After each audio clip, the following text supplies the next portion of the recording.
We're continuing our Davis talk. So one thing we're learning in this is that we got to ask God for permission.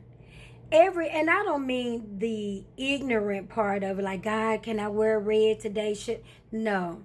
But when you're dealing with people, you would be surprised at how something you consider to be minute, an interaction you consider to be nothing, you will be surprised how much it will linger and how it will leave you if you're not careful. Once again, I've been there.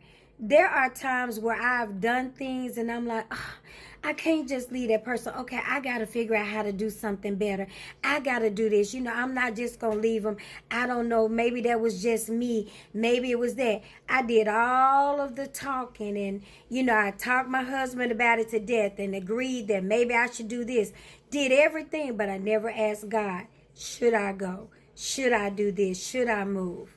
When I started to get direction, and realize, like, sometimes I want to pick up the phone and he's directing me, no, you need to do this. And I pick up the phone anyway and think it's harmless and think I can do this while I do that. And the next thing you know, hours gone by. Everything I said that I needed to accomplish, I accomplished nothing, and I put it off for tomorrow. By the time I wake up in the morning and I put my hands back on it, I have messed up.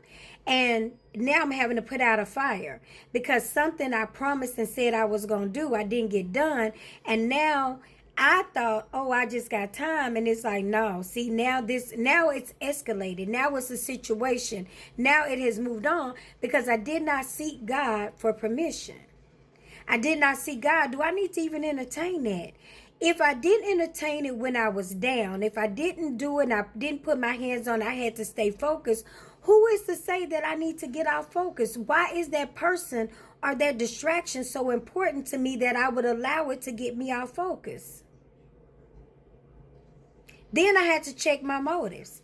Sometimes we're reaching to do things because we don't want to be the villain or we don't want to be on the island by ourselves. Like I said in the very first video, every leader must have a David moment where it is just you and God. Because God needs to know that if it's just down to me and you got to let go of people, that you'll choose me every time. Because God always chooses us. And sometimes the people that we hold on to, the little moments that we want, the few minutes of laughter, the few minutes of just knowing this person is a good time, those few moments will kill us and destroy what God is trying to do. Because in that season, he's not trying to take everybody. And yet you're still trying to drag people that he's like, I need you to leave them behind. It seems like it's nothing to you, but it's costing you this. It costs you peace. It costs you clear thinking. You're getting an opinion. You're telling and talking things that I'm not ready for you to discuss. And yet, because you're on the phone and you're just not thinking about it, it's rattling off. There's a lot of things when God is promising and he's bringing your promises to pass and he's building you and you're in the middle of process. You cannot afford to be talking and discussing things with everybody. You got to be focused. You've got to be clear. You've got to be concise, and you've got to know that you're hearing his voice and that a stranger you won't follow and that you know his voice. So the David moment is about you. The David moment is about you knowing to ask God for permission and being able to hear and being able to encourage yourself when all the odds are against you. Because there are times that you're going to be elevated. Actually, every time you're elevated alone. Even in a marriage, no two people grow exactly. And it is up to the communication and the we time and the husband and wife time that you talk and you share, so that the wife and the husband know, oh, this is where you're changing. And then it's confirmation, because God is dealing with you with your spouse, because in that group that you're in, it's only 3 of you in the inner circle, in the holies of holies. I'm sorry. Only 3 of you, your husband, you or your wife, and God. Either way, whoever your spouse is, the 3 of you. So it will be confirmation because God will always let you know, okay, yeah, remember, this is what's going on. But now you two are communicating so that as there is a change, the wife, the husband, the spouse, however you want to look at it, will know to pray in that area. Okay, I know that they're changing, so I got to pray because this is going to be different. God, guide me, help me. And he's already there. He's already right there because he's in the marriage. He's already right there. And all you got to do is to seek and to make sure and to reach out.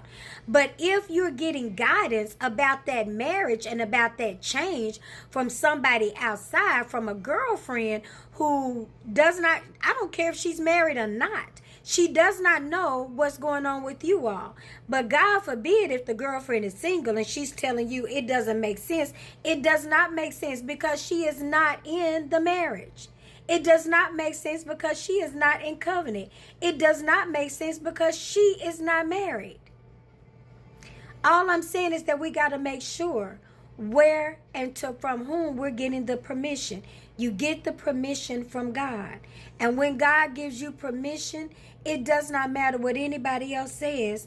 He's more than the whole world against you. When David got permission, when David heard God's voice and he got permission, out of the 600 men, only 400 of them would go. 200 of them were just so distraught they could not get themselves together. Only 400 went. If David wasn't sure, if David did not know and did not have that moment where he heard God's voice and God's voice only, it would be easy for him to go, wait a minute, this must not be right. Hold on. Okay, because we got to get everybody. But the fact that God delivered the enemy into their hands with less people tells you that if they had taken those others, they may not have made it. Sometimes we're trying to drag people along that's not really ready to go with us, that you don't even need in the battle. They got to stay at the house. They're not ready. They want to be ready. They say the things that sound like ready. When you're talking about starting a business or doing anything great, everybody says, oh yeah, because I want to do. But then you can tell the difference because of how they prepare. They may want to be and do something, but they don't prepare.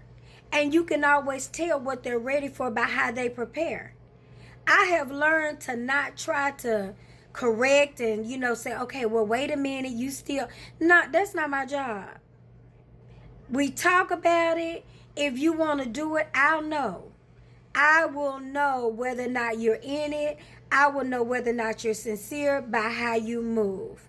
I have tried to go into business with a lot of people. And, because at first I used to try to do everything by myself, right? And then I said, okay, Kim, try. And as soon as you start talking, if I'm the one that's always bringing it up, the other person's not ready. If I'm the only one that's always doing the research and bringing information and texting and saying, hey, what you think? The other person is not ready. I'm telling you, I have learned and I have watched. And when people show me where they are, I just let them be. It's okay. We may have started out in a journey. We may have talked about it. And not only am I learning to just say it's okay, but I don't have to cut off the bridge. It just means that in that season, we don't need to do that, but we can still do this over here. Maybe I met you over here and we had this relationship and I thought because that one was good, we could move into business. No, maybe we just need to stay where we are. Above everything, make sure no matter what you're doing, that you ask God's permission. Because he already knows what you've been through. He sees where you are, and he's the only person that can take you into the future. It's been your David's moment. Part 4. We're still talking about David. We're still talking about Ziklag. 1 Samuel, the 30th chapter, 1 through 25. Go read it. It's been your girl, Candy with Kim. We're going to get through these moments, these David moments.